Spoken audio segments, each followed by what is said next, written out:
Hello friends, welcome to शिक्षक prep. तो friends, हम सीटेट की प्रिपरेशन कर रहे हैं और सीडीपी की जो हमारी सीरीज़ चल रही है उसको कंटिन्यू करते हुए आज हमारी क्लास नंबर 36 है। इससे पहले जितनी भी क्लासेस हमने करी हैं फ्रेंड्स, उनको मैंने एक प्लेलिस्ट में ऐड किया है और प्लेलिस्ट का लिंक आपको इसी वीडियो के नीचे डिस्क्रिप्शन बॉक्स में मिल जाएगा। तो चलिए स्टार्ट करते हैं आज की क्लास। और यहाँ पर हम previous year question paper discuss करेंगे, साथ ही साथ उनका डिटेल्ड एक्सप्लेनेशन समझेंगे, ताकि उससे रिलेटेड अगर ऐसे ही कोई क्वेश्चन आपसे पूछे जाते हैं तो आप उनको इजीली सॉल्व कर पाएंगे। ठीक है, तो चलिए स्टार्ट करते हैं आज की क्लास। और जो भी स्टूडेंट्स चैनल पर नए हैं उन्हें एक इन्फॉर्मेशन देनी है फ्रेंड्स, क्योंकि आप लोग पूछते हैं कि ये जो प्रीवियस ईयर क्वेश्चन पेपर हैं ये पेपर 1 के लिए हैं या फिर पेपर 2 के लिए हैं। तो देखिए फ्रेंड्स, इसमें जो क्वेश्चन है ना वो दोनों के लिए हैं, पेपर 1 पेपर 2 दोनों के लिए, क्योंकि दोनों के प्रीवियस ईयर यहाँ पर मिक्स करे गए हैं। और अगर आप सीटेट का पेड नोट्स लेना चाहते हैं फ्रेंड्स, तो स्क्रीन पर दिए हुए नंबर पर व्हाट्सएप मैसेज करके पेड नोट्स को ले सकते हैं। तो चलिए स्टार्ट करते हैं आज की क्लास। और आज की क्लास का सबसे पहला क्वेश्चन देखिए, यहाँ तक हम कल की क्लास में कर चुके थे। ठीक है, इससे आगे हम आज स्टार्ट करेंगे। तो पहला क्वेश्चन है, जीन पियाजे द्वारा प्रतिपादित संज्ञानात्मक विकास सिद्धांत की किस अवस्था में बालक वस्तुओं को विभिन्न वर्गों में वर्गीकृत करने लगता है? कौन सी स्टेज में बच्चे के अंदर ये गुण आता है, ये आपसे पूछा है। तो सबसे पहले है संवेदी प्रेरक अवस्था में, दूसरा है पूर्व संक्रियात्मक में, तीसरा है मूर्त संक्रियात्मक और चौथा है औपचारिक संक्रियात्मक। तो देखिए, सबसे पहले ये जो 4 स्टेजेस हैं वो आपको ध्यान रखनी है, चारों सीक्वेंस में याद करनी है। ठीक है, उसका सीक्वेंस मैंने आपको ट्रिक के साथ याद करवाया ही था, आप लोगों को याद होगा। चलिए एक बार रिवाइज कर लीजिए। SPCF ये ट्रिक है। S फॉर सेंसरी मोटर यानी कि संवेदी प्रेरक अवस्था, P फॉर प्री ऑपरेशनल यानी कि पूर्व संक्रियात्मक, C फॉर कॉन्क्रीट ऑपरेशनल यानी कि मूर्त संक्रियात्मक, और F फॉर फॉर्मल ऑपरेशनल यानी कि औपचारिक संक्रियात्मक की अवस्था। ठीक है, सबसे पहले ये सीक्वेंस आपको याद रखना है। अब बढ़ते हैं क्वेश्चन की तरफ। क्वेश्चन में कह रहा है कि बच्चा जो है वस्तुओं को विभिन्न वर्गों में वर्गीकृत कर पाए, यानी कि क्लासिफिकेशन का गुण बच्चे के अंदर कौन सी स्टेज में आता है। जैसे आपने बच्चों को कुछ टॉयज़ दे दिए, ठीक है, कुछ टॉयज़ आपने ऐसे ट्रायंगल दे दिए, कुछ आपने सर्कल वाले दे दिए, ठीक है, कुछ वर्ग दे दिए, कुछ आयत दे दिए। इस तरीके से सपोज़ करिए आपने बच्चों को टॉयज़ दे दिए अलग अलग शेप के।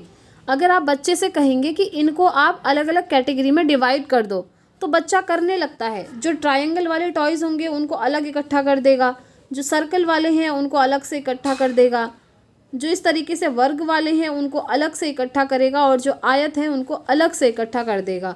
ये मैं आपको एग्जाम्पल के लिए समझा रही हूँ। ठीक है, तो इस तरीके से अलग अलग कैटेगरी में वो क्लासीफाई करना सीख जाता है। तो ये वाला जो गुण है ना बच्चे के अंदर, वो कौन सी स्टेज में आता है ये आपसे पूछा है। तो देखिए फ्रेंड्स, ये जो है ये बच्चे के अंदर आता है, जो हम SPCF में C पढ़ा हमने, कॉन्क्रीट ऑपरेशनल स्टेज यानी कि मूर्त संक्रियात्मक की अवस्था, ये उस स्टेज में बच्चे के अंदर आ जाता है। ठीक है, अब मूर्त संक्रियात्मक कहाँ लिखा है चलिए देखते हैं, 3rd ऑप्शन पे। तो 3rd ऑप्शन हमारा राइट हो जाएगा। अब बेसिकली ये जो मूर्त संक्रियात्मक की अवस्था है ना, इसमें बच्चे के अंदर 3 प्रकार के गुण डेवलप हो जाते हैं। 3 प्रकार के कौन कौन से? CCS, ऐसे न्यूमोनिक से आप याद रख सकते हैं। C फॉर क्लासिफिकेशन का गुण यानी कि वर्गीकृत करने का गुण, दूसरा C होता है कंजर्वेशन का गुण, ठीक है, यानी कि संरक्षण का जो गुण होता है, और तीसरा है S जो है यह है सीरिएशन, सीरीज में लगाना बच्चा सीख जाता है। जैसे चीज़ों को असेंडिंग ऑर्डर में, डिसेंडिंग ऑर्डर में आप इस तरीके से लगाने को कहेंगे तो बच्चे को आता है इस स्टेज में। ठीक है, तो ये जो CCS का गुण है, ये तीनों गुण जो है बच्चे के अंदर मूर्त संक्रियात्मक की अवस्था में आ जाते हैं, ध्यान रखना है। और एक क्वेश्चन फेवरेट है जो कि आपसे बार बार पूछा जाता है कि साइंटिस्ट के जैसे गुण बच्चे के अंदर कौन सी स्टेज में आते हैं? तो वो आते हैं आपके औपचारिक संक्रियात्मक में, यानी कि फॉर्मल ऑपरेशनल में, जब बच्चा बड़ा होता है। ठीक है, चलिए आगे बढ़ते हैं। इस क्वेश्चन का राइट आंसर ऑप्शन 3rd हो गया। नेक्स्ट क्वेश्चन इज, व्यक्ति के व्यक्तित्व मापन की वस्तुनिष्ठ विधि कौन सी है?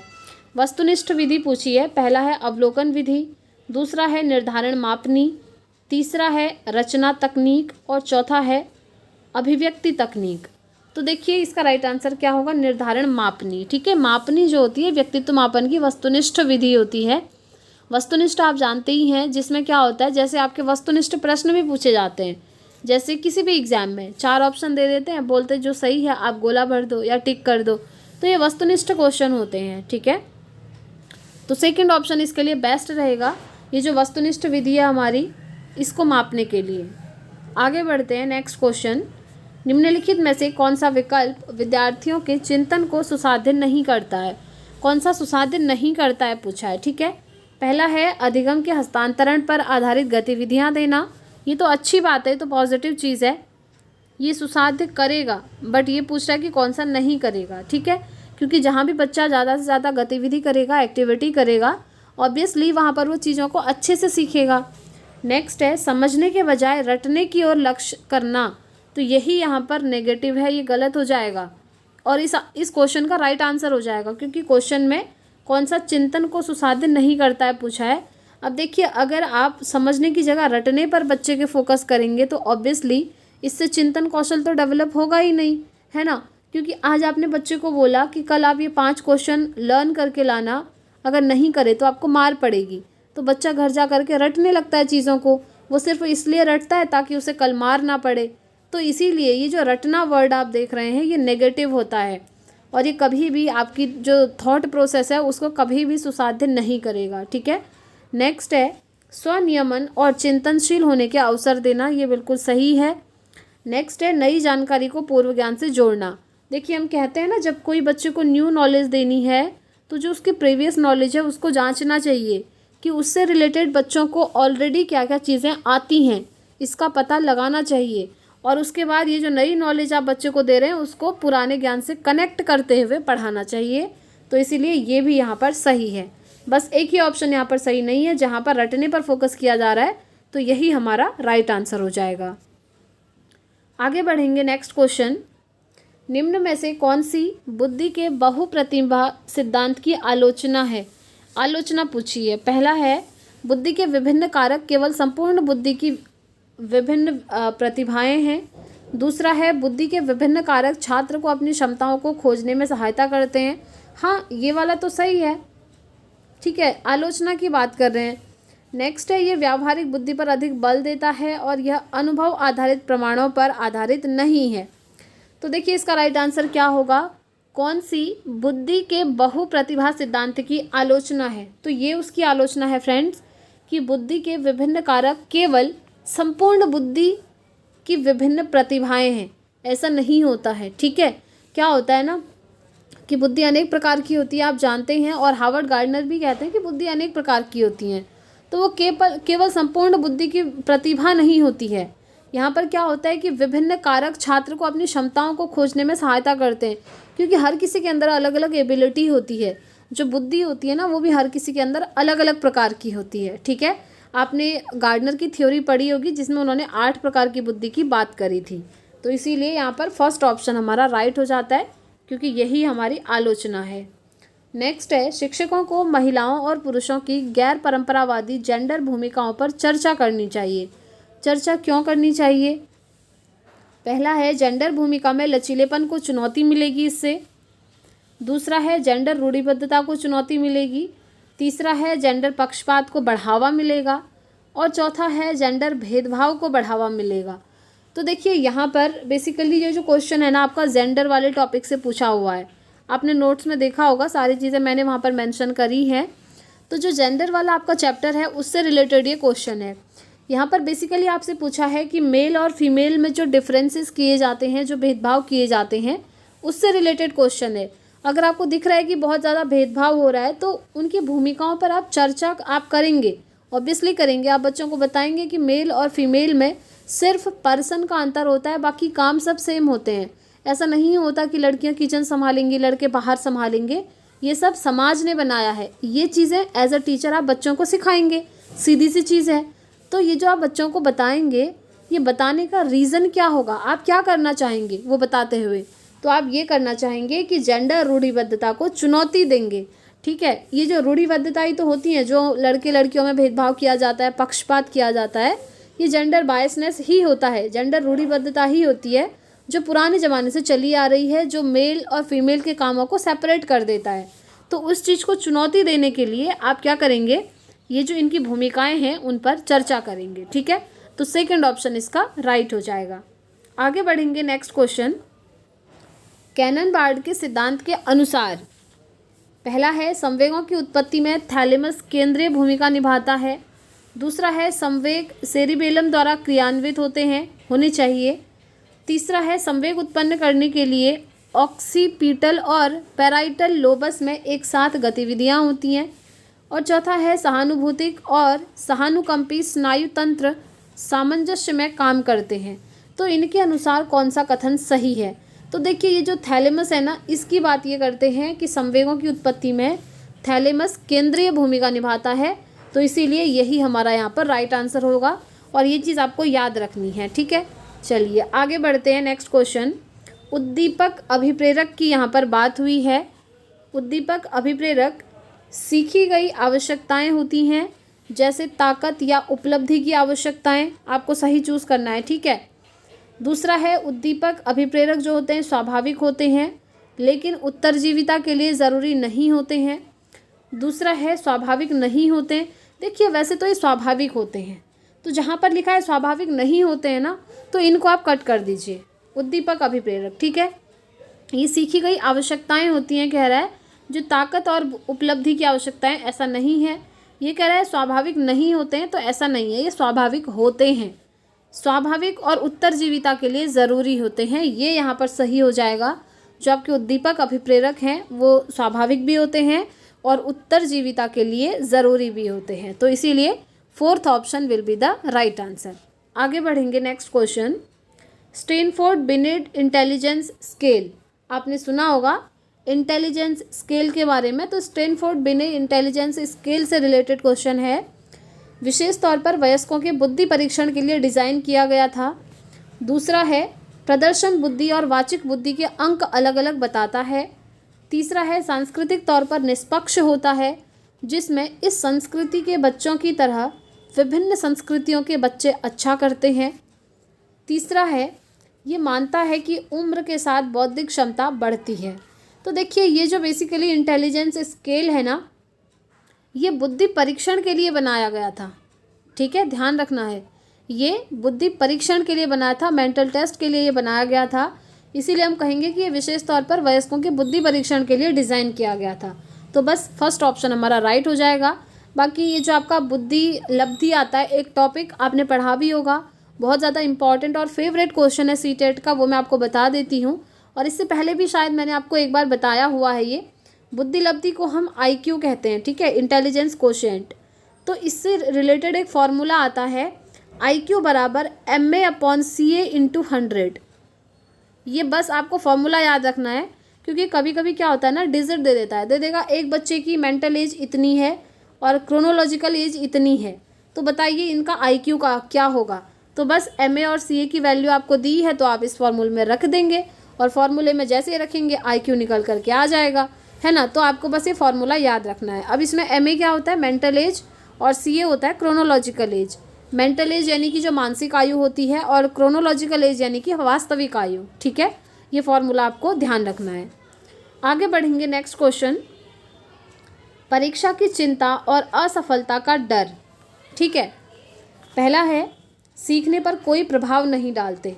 प्रभाव तो डालते हैं ऑब्वियसली, जब हमें एग्ज़ाम का बहुत प्रेशर रहता है और अगर हमने पढ़ा नहीं होगा तो हमें डर रहता है कि कहीं मैं फ़ेल ना हो जाऊं, तो एग्ज़ाम की टेंशन होने लगती है। अब आपको ये जो टेंशन होती है, इससे क्या प्रभाव पड़ेगा ये पूछा है। क्या इससे कभी पॉजिटिव प्रभाव पड़ेगा? आप खुद सोचिए, सकारात्मक प्रभाव पड़ेगा? नहीं, बल्कि इससे एक नकारात्मक प्रभाव पड़ेगा, नेगेटिव इम्पैक्ट पड़ेगा आपको। वो इम्पैक्ट ये पड़ेगा कि एग्ज़ाम में जब आप बैठेंगे वहाँ भी आप डर रहे होंगे, तो उस कंडीशन में क्या होगा, जो चीज़ें आपको याद है ना, आप उनको भी नहीं कर पाओगे। तो इसीलिए कहते हैं एग्ज़ाम टाइम पे ज़्यादा स्ट्रेस नहीं लेना चाहिए, एकदम फ्रेश माइंड से पढ़िए, टेंशन नहीं लेनी है। याद होगा, जितना याद होगा उतना ठीक है। ये मत सोचिए कि इतना पूरा हमको पढ़ना है और पढ़ा नहीं जा रहा है, टाइम भी नहीं बचा है, तो आप टेंशन ले रहे हैं। तो इससे क्या होगा ना, जो चीज़ें आपने पढ़ी हैं आप उन्हें भी भूलते हुए चले जाएंगे। इसीलिए कहते हैं एग्ज़ाम टाइम पे ज़्यादा स्ट्रेस मत लो। ठीक है, तो इससे क्या होता है, नेगेटिव इम्पैक्ट पड़ता है। तो देखिए पहला है सीखने पर कोई प्रभाव नहीं डालते हैं, ऐसा नहीं होता है। सीखने को सुसाधित करते हैं, मतलब कि इसमें जो सीखना होता है वो और अच्छा हो जाता है कह रहे हैं, तो ऐसा नहीं होता है। बल्कि इसमें क्या होता है, नकारात्मक प्रभाव पड़ता है सीखने पर। ठीक है, आप चीज़ों को जितना होता है उनको याद भी नहीं कर पाते हैं, और जो आपको याद होता है आप उनको भी भूलने लगते हैं। तो इसीलिए थर्ड ऑप्शन इसका राइट हो जाएगा। आगे बढ़ेंगे नेक्स्ट क्वेश्चन की तरफ। समस्या समाधान में कठोर मानसिकता एक बाधा हो सकती है। निम्न में से कौन समस्या समाधान की समान प्रकार की बाधा को सूचित करता है? पहला है ज़रूरत से ज़्यादा सरल होना, दूसरा है अमान्य तार्किकता, तीसरा है कार्यात्मक दृढ़ता, और चौथा है विकेंद्रित समस्या समाधान। देखिए क्वेश्चन है कि समस्या समाधान में कठोर मानसिकता एक बाधा हो सकती है, सीधी सी चीज़ है। निम्न में से कौन समस्या समाधान की समान प्रकार की बाधा को सूचित करता है? तो देखिए जो सूचित करता है वो हमारा यही है कि ज़रूरत से ज़्यादा चीज़ों को आप इजी कर दे रहे हैं। ठीक है, तो ये हमारा यहाँ पर राइट आंसर हो जाएगा। आगे बढ़ेंगे नेक्स्ट क्वेश्चन। बच्चों के सामाजिकरण के संदर्भ में कौन सा कथन सही है? सोशलाइजेशन, और ये मैंने आपको कई बार समझाया भी है। ठीक है, पहला है मीडिया सामाजिकरण की प्राथमिक संस्था है। बताइए क्या ये प्राथमिक संस्था होती है? जी नहीं। बच्चे के सामाजिकरण की प्राथमिक संस्था क्या होती है? फैमिली होती है। ठीक है, परिवार होती है, याद रखना है। यानी कि बच्चा जब जन्म लेता है सबसे पहले फैमिली में आता है, और फैमिली से ही वो चीज़ें सीखता है ना, किस तरीके से बात करनी है, किस तरीके से सोचना है, किसको किस तरीके से रिस्पेक्ट देनी है, ये सब वो अपने परिवार से सीखता है। तो इसीलिए हम कहते हैं बच्चे के सामाजिकरण की जो प्राथमिक एजेंसी है, फर्स्ट एजेंसी, प्राइमरी एजेंसी, वो क्या है? फैमिली है, परिवार है। नेक्स्ट है मीडिया सामाजिकरण की द्वितीयक संस्था है। तीसरा है मीडिया बच्चे के सूक्ष्म तंत्र का अभिन्न हिस्सा है, और चौथा है मीडिया सामाजिकरण की संस्था नहीं है। संस्था तो है भाई सामाजिकरण की, है ना, भले ही प्राइमरी संस्था नहीं है, क्योंकि मीडिया से भी तो बच्चा बहुत सारी चीज़ें सीखता है ना। उसके बाद है मीडिया सामाजिकरण की द्वितीयक संस्था है। हाँ, ये यहाँ पर सही हो जाएगा कि जो मीडिया होती है वो क्या है? सेकंड एजेंसी है बच्चे के सोशलाइजेशन की। अब सेकंड के रूप में ना अलग अलग होता है, या तो आपको कभी पास पड़ोस दे देगा, या स्कूल दे देगा, या मीडिया दे देगा। ये सब क्या है? ये सब बच्चे के सामाजिकरण की द्वितीयक संस्थाएं होती हैं, ध्यान रखना है। ठीक है, तो second option will be the right answer. Next question, सामाजिकरण की प्रक्रिया सर्वाधिक प्रभावित होती है, किस चीज़ से प्रभावित होती है? पहला है कुछ न करने की प्रक्रिया पर बल देना, यह सोचकर कि परिपक्वता आने पर खुद सीख लेंगे। जी नहीं। छोटे बालकों के समक्ष वयस्कों के उदाहरणों को प्रस्तुत करके, बालकों को सामाजिक रूप से ग्राह्य व्यवहारों में प्रशिक्षित करके, और कुछ बालकों को नेतृत्व का प्रशिक्षण प्रदान करके। तो देखिए ये कुछ बालकों क्यों लिखा है? ये सभी के लिए होना चाहिए था अगर ऐसा करना है तो, लेकिन कुछ बालकों को कर रहे हैं तो ये भी हमारा बाहर हो जाएगा। ये कह रहे हैं छोटे बालकों के सामने आप वयस्कों के उदाहरण देंगे, जो कि मोस्टली हमारे सामने किया जाता है, बट ये सही चीज़ नहीं है। बल्कि इससे ज़्यादा मोस्ट अप्रोप्रिएट ऑप्शन हमको दिख रहा है कि बालकों को सामाजिक रूप से ग्राह्य व्यवहारों में प्रशिक्षित करें, यानी कि बच्चों को ट्रेनिंग दें कि जब वो समाज में जाते हैं तो वो चीज़ें किस तरीके से समाज से सीखेंगे, उनको कैसे ग्रहण करनी है वो सारी चीज़ें, ये चीज़ें बच्चों को सिखाना। ठीक है, तो ये क्या है? सामाजिकरण को सबसे ज़्यादा प्रभावित करेगी। तो थर्ड ऑप्शन इसका राइट हो जाएगा। आगे बढ़ते हैं नेक्स्ट क्वेश्चन। बालकों का कक्षा कक्ष में सीखना समृद्ध हो सकता है यदि, किस तरीके से हो सकता है ये आपको बताना है। पहला है कक्षा में अधिक से अधिक शिक्षण सामग्री पर प्रयोग करके। देखिए ज़्यादा से ज़्यादा TLM का यूज़ करके सीखना समृद्ध हो जाएगा, ये ज़रूरी नहीं है। आपको पढ़ाना भी वैसे ही पड़ेगा, सिर्फ सामग्री से काम नहीं चलेगा। ठीक है, नेक्स्ट है शिक्षक विभिन्न प्रकार के व्याख्यान और स्पष्टीकरण का प्रयोग करेंगे। देखिए इससे ज़्यादा बेटर होता है ना कि आप बच्चों के साथ इंटरेक्शन करो, अंतःक्रिया करो, बातचीत करो, जिससे कि टीचर और स्टूडेंट एक दूसरे को समझ पाएँ। और अगर स्टूडेंट को कोई चीज़ समझ में नहीं आ रही है तो टीचर जो है उसको सॉल्व कर पाए। ठीक है, तो इंटरेक्शन होना ज़रूरी है। पहले तक क्या होता था, टीचर का जो है डर होता था स्टूडेंट के मन में, जो कि नहीं होना चाहिए। इससे क्या होता है, स्टूडेंट के मन में जो भी क्वेश्चन होते हैं वो बेचारा पूछ ही नहीं पाता टीचर से। लेकिन आजकल आप देखेंगे ये चीज़ें बहुत ही कम हो गई हैं। आजकल क्या होता है कि टीचर और स्टूडेंट के बीच में जो रिलेशन होता है उसमें इंटरेक्शन भी होता है, अंतःक्रिया भी होती है, जिससे कि स्टूडेंट के मन में जो भी क्वेश्चन आता है वो टीचर से पूछ सकते हैं। तो ये हमारा बेस्ट माना जाता है। तो देखना पड़ेगा ऐसा कौन से ऑप्शन में है। कक्षा में आवधिक परीक्षाओं पर, देखिए यहाँ पर सिर्फ एग्जाम पर ध्यान दिया जा रहा है कि ज़्यादा से ज़्यादा परीक्षा कराओ तो सीखना समृद्ध हो जाएगा। ऐसा कभी होता है क्या? नहीं। वास्तविक दुनिया से उदाहरणों को कक्षा में लाया जाए, जिसमें विद्यार्थी एक दूसरे से अंतःक्रिया करें और शिक्षक उस प्रक्रिया को सुगम बनाएं। ये यहाँ पर बिल्कुल सही हो जाएगा। जो इंटरेक्शन है ना, वो टीचर और स्टूडेंट के बीच में और स्टूडेंट एंड स्टूडेंट इनके बीच में भी ज़रूर होना चाहिए। ये इम्पॉर्टेंट है। और जब आप बच्चों को कुछ पढ़ा रहे हैं तो एग्जाम्पल दीजिए ज़्यादा से ज़्यादा, और जो एग्जाम्पल्स होते हैं वो उनके रियल लाइफ से कनेक्टेड होने चाहिए, वास्तविक दुनिया से रिलेटेड एग्जाम्पल। ठीक है, जैसे कैंडल वाला एग्जाम्पल है आई थिंक साइंस में, हाँ, उसमें आप बच्चों को बता सकते हैं कि एयर कितनी ज़रूरी है। आप एक कैंडल लेकर के आ जाइए, वो एक्सपेरिमेंट करा के दिखा दीजिए, क्योंकि वो बच्चे के डेली लाइफ से कनेक्टेड है। तो इस तरीके से रियल लाइफ से जुड़ी हुई चीज़ों का एग्जाम्पल लेकर के बच्चों को पढ़ाना है। और टीचर स्टूडेंट और स्टूडेंट के बीच में अंतःक्रिया होनी ज़रूरी है, बातचीत होनी ज़रूरी है। ठीक है, तो इसे हम कहेंगे फोर्थ ऑप्शन इसका राइट हो जाएगा। आगे बढ़ते हैं नेक्स्ट क्वेश्चन। देखिए बहुत इजी क्वेश्चन है, इससे इजी क्वेश्चन आपको नहीं मिलेगा। अभी जस्ट ऊपर मैंने आपको बताया भी था। देखिए, जीन पियाजे द्वारा बालक के बौद्धिक विकास की कितनी विशिष्ट अवस्थाओं की पहचान की गई है? इसमें तो आपको सोचना ही नहीं है, 4 प्रकार की तो उन्होंने बताई हैं, 4 प्रकार के, है ना। विकास के जो चरण हैं वो 4 ही तो बताए हैं, वही आपसे पूछा हुआ है। संज्ञानात्मक विकास आप याद करिए, है ना। तो वो 4 चरण कौन कौन से हैं? अभी मैंने आपको ट्रिक भी बताई थी, SPCF, बस ये आपको ध्यान रखना है। कभी कभी बहुत सिंपल क्वेश्चन भी आ जाता है फ्रेंड्स जीन पियाजे से, और कभी कभी क्या होता है, वो जो स्टेजेस उन्होंने ये बताई हैं इनके अंदर की एक कैरेक्टरिस्टिक आपसे पूछ लेगा। जैसे अभी ऊपर पूछा था ना कि जो वर्गीकरण की अवस्था है वो बच्चे के अंदर कौन सी स्टेज में आती है, तो वर्गीकरण बच्चा कॉन्क्रीट ऑपरेशनल में सीखता है। और अभी पूछ लिया कि बौद्धिक विकास की कितनी अवस्थाएं बताई हैं, तो सिंपल आप कह देंगे 4 अवस्थाएं बताई हैं। ठीक है, तो सेकंड ऑप्शन इसका राइट हो जाएगा। नेक्स्ट क्वेश्चन है, बालकों के सीखने तथा सिखाने की प्रक्रिया में माता पिता का स्थान महत्वपूर्ण होता है। ये भी होता ही है, ऐसा नहीं है कि टीचर का ही इम्पोर्टेंट रोल है। सबसे पहले तो बच्चे का सामाजिकरण फैमिली में होता है, तो अपने मदर और फादर का जो है इम्पॉर्टेंट रोल होता है। ठीक है, स्कूल तो बच्चा उसके बाद जाता है। तो इस प्रक्रिया में माता पिता की भूमिका कैसी होनी चाहिए? तटस्थ होनी चाहिए, नकारात्मक होनी चाहिए, अग्रोन्मुखी होनी चाहिए या सहानुभूतिपूर्ण? तो सिंपल सी चीज़ें अग्रोन्मुखी होनी चाहिए, यानी कि बच्चे को आगे की चीज़ें सिखानी चाहिए। तो इसीलिए थर्ड ऑप्शन यहाँ पर राइट हो जाएगा। ठीक है, तो फ्रेंड्स आज की क्लास के सारे क्वेश्चंस यहाँ पर कंप्लीट होते हैं। क्लास आपको कैसी लगी कमेंट करके ज़रूर बताइएगा। क्लास पसंद आती है तो प्लीज़ कमेंट करके बताइएगा। वैसे आप लोगों के बहुत सारे पॉजिटिव कमेंट्स आते हैं, वो देखकर काफ़ी अच्छा लगता है। साथ ही मैं आपको बता दूं फ्रेंड्स, हिंदी पेडागोजी की हमारी थ्योरी वाली क्लासेस कंप्लीट हो चुकी हैं। अगर आपने अभी तक वो प्लेलिस्ट नहीं देखी है तो जल्दी से देख लीजिएगा। 15 क्लासेस हैं और वहाँ पर आपका मैंने पूरा हिंदी पेडागोजी का सिलेबस करवा दिया है। ठीक है, बाकी अगर आप लोग नोट्स लेना चाहते हैं फ्रेंड्स तो स्क्रीन पर दिए हुए नंबर पर व्हाट्सअप मैसेज करके नोट्स को परचेज कर सकते हैं।